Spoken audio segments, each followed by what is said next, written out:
Had a tricky week this week, I'm not going to lie. I've been busy, busy. But I think the anonymous letter started me thinking about the description of being mentally fragile. And I was thinking about this, about who is most mentally fragile.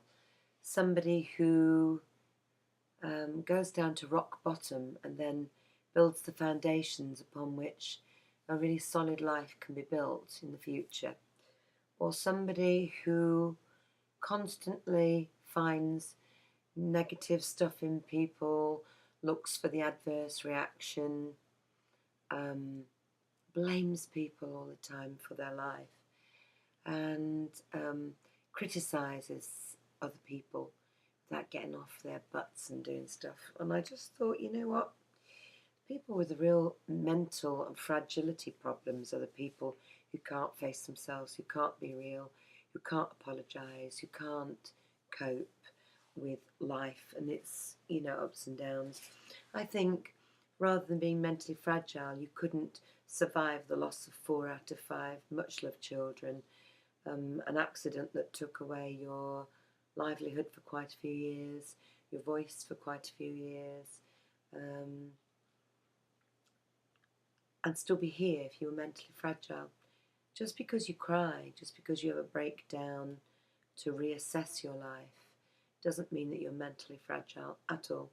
In fact, to face your problems and to get through those problems and still be standing shows a great deal of inner strength and strength of character. And I hope you'll agree with me that to fall down is not to be mentally fragile.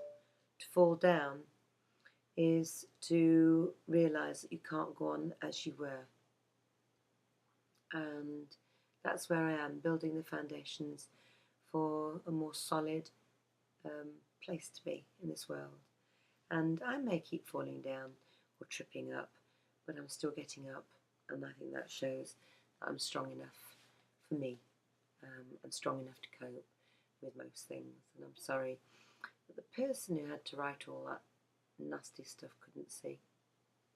So I was just putting some thoughts down and thinking, I think I'm one of the strongest people I know, even though I've been at rock bottom, even though there are moments, even now, when I feel perhaps that sometimes I just can't go on. I do go on.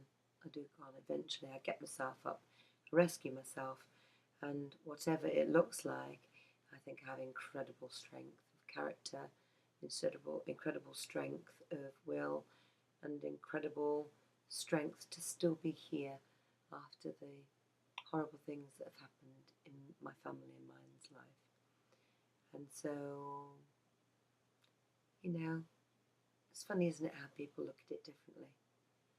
But I just thought I'd mention it because it came to my mind. I'm going to bed now.